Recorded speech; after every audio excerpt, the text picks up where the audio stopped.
sabiqil inayah. Wa ashkuru an manna alaina bil imani bima ja'at bihi al anbiya wal awliya min asrar rabbaniyah. Wa waffaqana li mutaba'ati sunnatihil bahiyati saniyah. Wa usalli wa usallimu ala man sajada lahu al-malaku wa huwa fi zuhri abi risuli wa ala alihi wa sahbihi wa man tabi'ahum bi ihsanin ila sabili dhuri amma ba'd. Subhanaka la ilma lana illa ma 'allamtana innaka antal alimul hakim. Wala haula wala quwwata illa billahil aliyyil azim. Segala puji bagi Allah.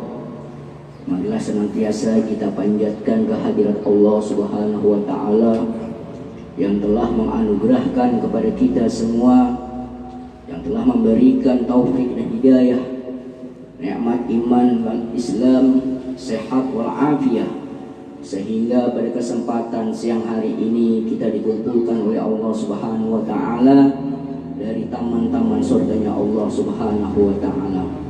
Salawat dan salam tidak lupa pula marilah kita haturkan kehadiran junjungan kita Nabi besar Muhammad sallallahu alaihi wasallam.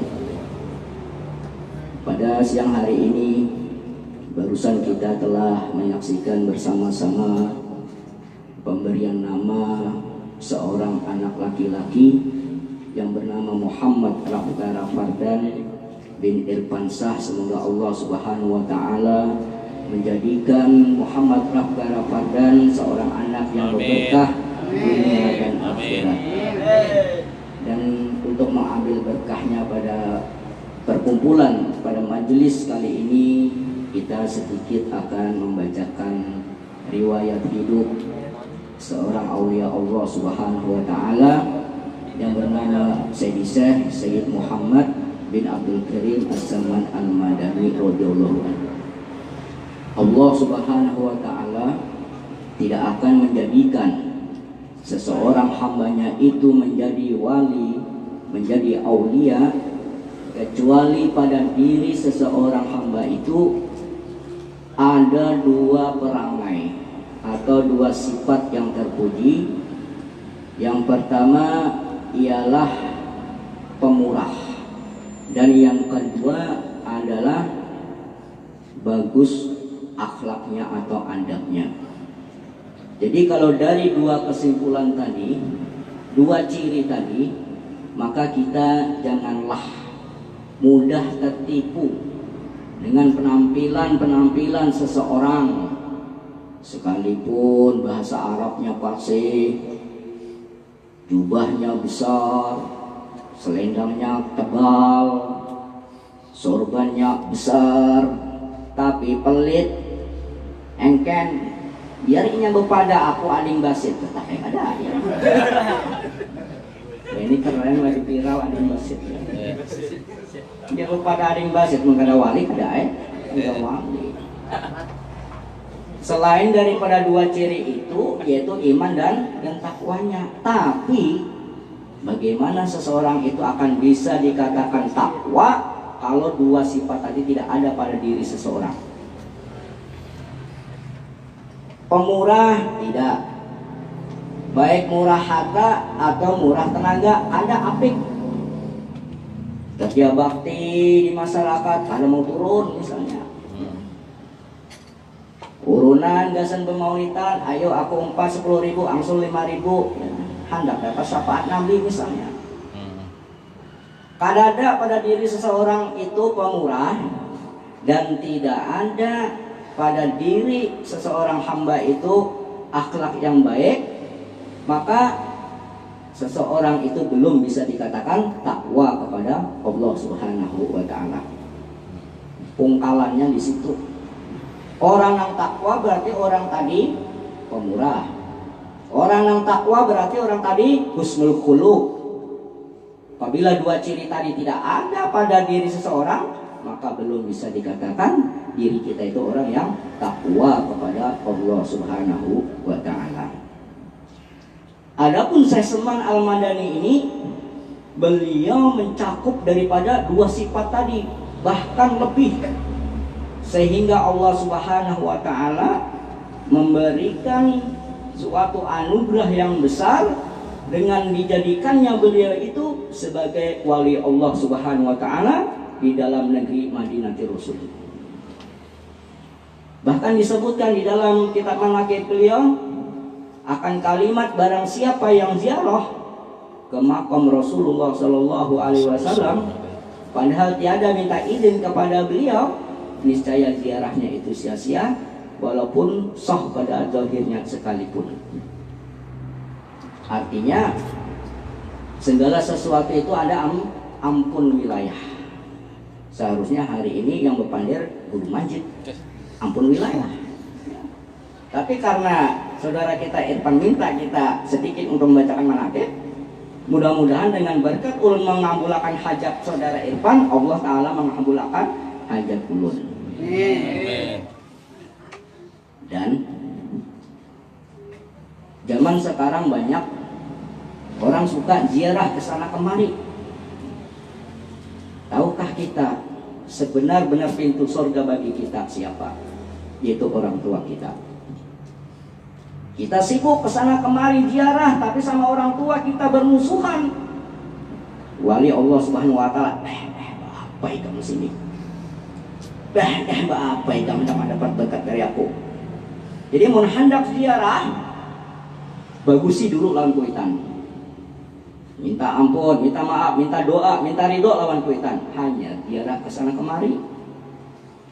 Jangan hendak ziarah ke sana kemari tapi kuitan kada diherami percum. Tahu percum? Seharga limbasit kena. Jadi lawan kuitan dulu bagusi, minta doa. Mbah, mak, tolong doakan ulun, tolong ridhoakan ulun, ulun minta ampun, minta ridho. Apabila ada salah lawan pian, tolong ridhoakan ulun hendak ziarah ke sana misalnya. Nah pada pintu terbuka, kasap nang diziarah itu kasap. Ujar nang walin nang kita jadi, pak ini lawan kuital jakat tahu menahu, datang beelang wadah kulah. Wali nang ziarah tadi. Nah di sini banyak. Asal ziarah, asal rame-rame ziarah. Kewali anu kuitan kada di bagusi percuma. Imam Hasanul Basri ketika menangis orang tuanya, ibunya ketika meninggal ibunya, Imam Hasanul Basri menangis.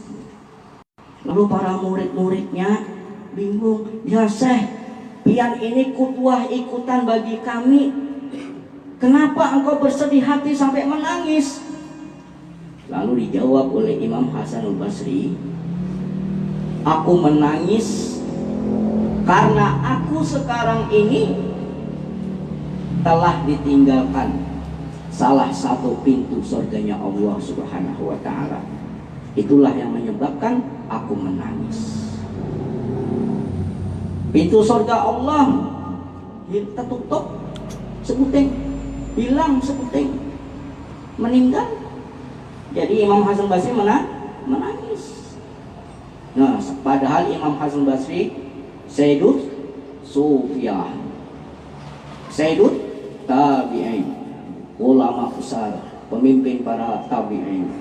Sidin menangis dengan sejadi-jadinya, bukan meratapi yang meratap yang dilarang itu bukan, tetapi beliau menangis itu karena beliau mengetahui bahwasanya aku telah kehilangan salah satu pintu surganya Allah Subhanahu wa Ta'ala.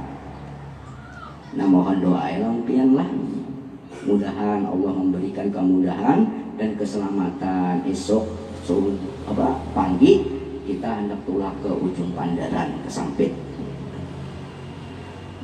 Namun habis bulan Maulid kayaknya ke Camptung, sampai ke Camptung sana. Mun ada nang umpat ayo pada bapak. Cuma tadi bagusi duluan kuitan nang umpat. Jangan karena gara-gara satu orang yang lainnya tidak mendapatkan barokah. Dan adalah Syekh Salman Al-Madani radhiyallahu anhu itu, beliau sangat kasih sayang kepada orang yang menuntut ilmu dan kepada orang yang datang ziarah ke makam Rasulullah Shallallahu Alaihi Wasallam. baik yang datang itu dari kalangan orang yang alim, orang yang soleh, maupun orang khawas, bahkan orang-orang biasa. Dan beliau sangat mencintai kepada orang-orang fakir dan miskin. Setengah daripada wasiat Tuan Syekh Said Muhammad Seman, yaitu lazimkanlah oleh kalian untuk selalu memperbanyak zikir kepada Allah Subhanahu wa Ta'ala. Sedikit kita mengambil berkahnya di dalam tentang masalah fadilah kalimat zikir la ilaha illallah yang kita ambil di dalam kitab Tanqihul Qaul. Mudah-mudahan guru masjid terbuka hati untuk membacakan kitab ini di masjid sini sebagai targhib dan tarhib bagi umat. Diselingi sesedikit dulu Man qala la ilaha illallah wa maddaha huddiman lahu arba'ata alafi dzambin minal kabair. Barang siapa yang membaca, yang berzikir la ilaha illallah, tapi la-nya tadi dipanjangi. La ilaha illallah, la ilaha illallah, la ilaha illallah, kadang la ilaha illallah, la ilaha illallah, la ilaha. Lamnya tadi, lam yang awal tadi dipanjangi dikit. Tapi yang hendak sorangan panjang lagi bagus. Tapi yang berarwahan jangan. Lapar kalau la ilaha illallah, la ilaha illallah. Wah, apa untungnya ya? Tumun gasan sorangan. La ilaha illallah. Berapa kali? Apabila dibaca tadi dipanjangkan huruf lamnya tadi, maka baginya itu 4.000 dosa diampuni. Lalu Rasulullah ditanya, fa illam yakun lahu syai'un minal kabair, ya Rasulullah, maka jika tiada ada baginya itu sesuatu daripada dosa besar pang? Qala Rasulullah sallallahu alaihi wasallam, yaghfiru li ahlihi wa li jiranihi. Amun si basit karena bisi dosa besar, ya istilahnya nih, keluarganya, bininya, anaknya, bahkan tetangga kanan kirinya, muka belakangnya diampuni oleh Allah Subhanahu wa Ta'ala berkat si basit tadi berzikir dengan la ilaha illallah, lamnya panjang tadi. Ini targhib lah. Wa qala sallallahu alaihi wasallam, addu zakata abdanikum biqauli la ilaha illallah. Hei umatku, laki-laki kah, bebinian kah, tunaikanlah olehmu akan zakat badan kalian. Dengan apa? Biqauli la ilaha illallah, dengan memperbanyak mengucap kalimat la ilaha illallah. La ilaha illallah kalami, bahwasanya kalimat la ilaha illallah itu adalah merupakan kalamku, firmanku, wa ana huwa, dan aku adalah la ilaha illallah, ujar Allah Ta'ala. Man qalaha, barang siapa yang mengucapkan kalimat la ilaha illallah, dakhala hisni, niscaya ia masuk ke dalam bentengku. Wa man dakhala hisni amin amin iqabi, barang siapa yang masuk ke dalam bentengku, niscaya aman daripada azabku. Oleh karena itu kata Rasulullah, addu zakata abdanikum biqauli la ilaha illallah. Semakin banyak kita mengucap kalimat la ilaha illallah, berarti semakin kita itu sering menunaikan zakat badan kita. Itu fadilah daripada kalimat la ilaha illallah. Singkat-singkat aja. Kelawasan kasihan guru masjid, kena mana imamnya ya, karena imam asalnya ya. Dan kata Syekh Seman radhiyallahu an, sering-seringlah kalian itu untuk memperbanyak membaca sholawat kepada Rasulullah sallallahu alaihi wasallam. Orang yang paling dekat nanti pada hari kiamat bersama Rasulullah ialah orang yang paling banyak membaca sholawat kepada Rasulullah Shallallahu Alaihi Wasallam.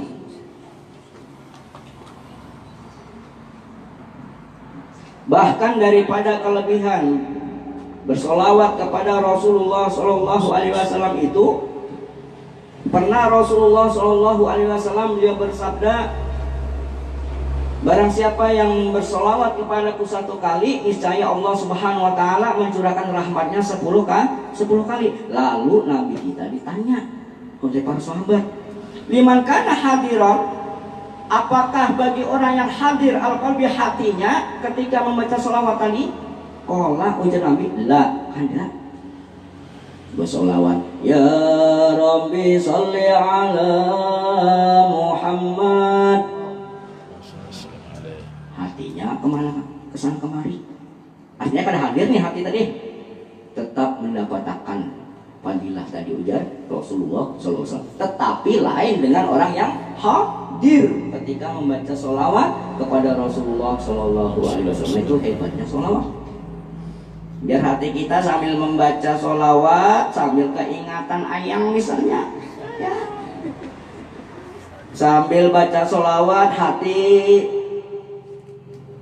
lagi pusang, frustasi, ditolak misalnya lawan si ayang, tetap dapat. Apakan lagi kalau kita membaca sholawat tadi hati kita hadir, wah luar biasa. La, ujar Nabi, bal huwa likulli musallin alayya ghafilun. Sekalipun orang-orang yang bersolawat kepadaku tadi dalam keadaan hatinya lalai, artinya baca sholawat hatinya kesana kemari, ya. Wa yu'tiyahullahu amsal jibal, dan diberikan oleh Allah Subhanahu Wa Taala bagi orang yang membaca sholawat tadi amsal jibal, pahala seumpama besarnya gunung. Wal malaikatu tad'u lahu wa tastaghfiru lahu, dan para malaikat tadi mendoakan bagi orang yang bersolawat kepada Nabi Muhammad SAW dan memintakan ampun atas segala dosa-dosa orang yang bersolawat kepada Nabi Muhammad. Wa amma idza kana hadiran, semua itu tadi pahalanya laksana seperti gunung, malaikat mendoakan ampunan, itu bagi orang yang tidak hadir hatinya. Yang ada hadir hatinya aja membaca sholat sudah nangka itu, apalagi nah hadir. Wa amma idza kana hadiran, dan adapun apabila orang yang membaca sholawat kepada Rasulullah SAW itu hatinya hadir, waktu membaca sholawat tadi, alayya atasku, fala ya'lamu qadra dzalika illallah ta'ala, maka tidak ada yang tahu berapa kadar ukuran yang akan diberikan oleh Allah Subhanahu Wa Ta'ala bagi orang yang membaca sholawat hatinya hadir. Itu sedikit daripada fadilah membaca sholawat kepada Rasulullah Shallallahu Alaihi Wasallam. Dan setengah daripada tabiatnya Sayyid Muhammad bin Abdul Karim As-Saman Al-Madani, beliau selalu dalam keadaan musyahadah dan muraqabah. Bagi orang yang salik, yang ingin menjalani salik, yang ingin menjalani suluk ilallah, jalan pertama itu hendaknya belajar menimbulkan di dalam hatinya itu sifat khauf, lain terauf. Khauf, apa itu khauf? Takut kepada Allah Subhanahu Wa Ta'ala. Gair kalau selama ini ibadah kita kada diterima, timbulkan rasa itu. Gair kalau selama ini puasa kita kada diterima, karena ada di dalam hati kita tadi kita timbulkan khauf, maka akan timbul yang namanya roja, sifat harap kepada Allah, yakni kita berharap kepada Allah semoga amal ibadah kita diterima oleh Allah Subhanahu Wa Ta'ala. Karena di dalam pandangan ilmu tasawuf bahwasanya Sifat khauf di dalam hati seseorang hamba itu wajib hukumnya untuk ada. Jangan sampai tidak ada di dalam hati kita sifat khauf. Kalau di dalam hati kita tidak ada sifat khauf, maka amal ibadah kita akan jadi sombong, membanggakan dengan amal ibadah kita. Ria, ingin dilihat amal ibadah kita sama makhluk. Dan di dalam hati kita tumbuhkan keyakinan innallaha huwas samiul basir. Apapun ucapan kita yang terang-terangan maupun yang di dalam hati tidak lepas. Apapun perbuatan kita yang terang-terangan maupun yang tersembunyi tidak lepas daripada sama dan basornya Allah Subhanahu wa ta'ala, sehingga timbullah di dalam hati kita sifat khauf, takut kepada Allah Subhanahu wa ta'ala. Sebagai terakhir, kita ambil sejarah daripada minantunya Sayyidina Umar.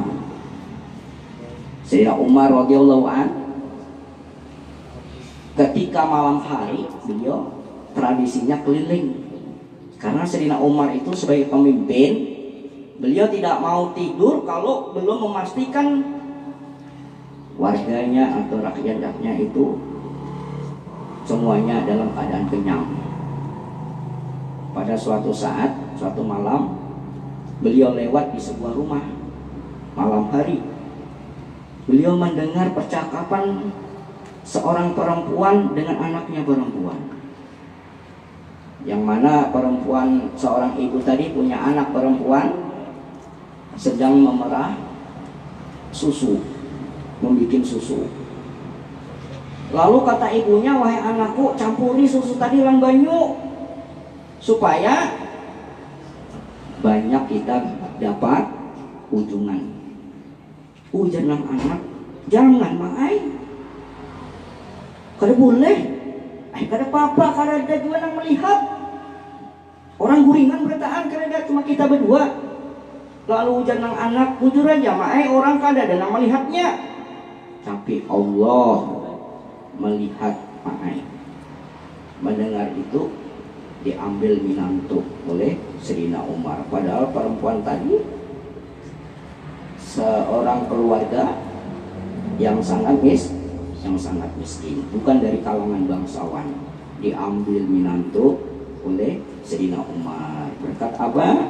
Berkat keimanannya tumbuh di dalam hatinya sifat khauf kepada Allah Subhanahu wa ta'ala. Oleh karena itu, di akhir setiap kita selesai melaksanakan amal ibadah, baik yang wajib maupun yang sunnah, hendaknya kita luangkan waktu sesaat untuk tafakur, memohon kepada Allah Subhanahu wa ta'ala supaya amal ibadah kita yang tadi kita lakukan, misalnya kita sholat, setelah selesai sholat, selesai berwirid dan lain sebagainya, luangkan waktu sebentar kita tafakur kepada Allah Subhanahu wa ta'ala, memohon ampun kepada Allah Subhanahu wa ta'ala, supaya selama waktu kita tadi mengerjakan amal ibadah tadi ada cedera di dalam melakukannya, dengan harapan amal ibadah yang kita lakukan tadi diterima oleh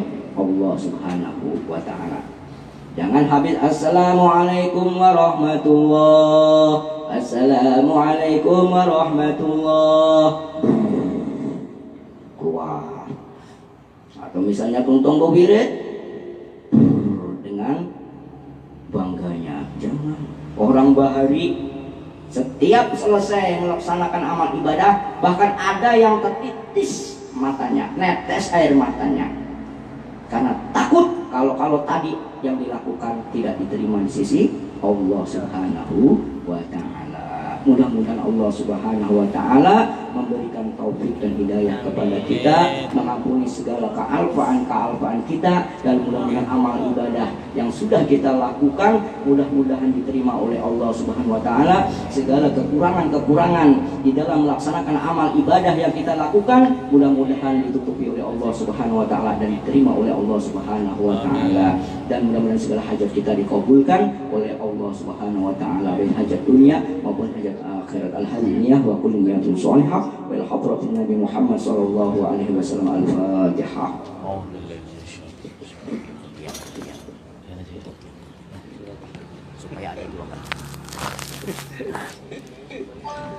Amin. Bismillahirrahmanirrahim. Alhamdulillahirabbil alamin. Allahumma shalli wa sallim ala sayyidina wa maulana Muhammadin wa ala alihi wa sahbihi ajma'in.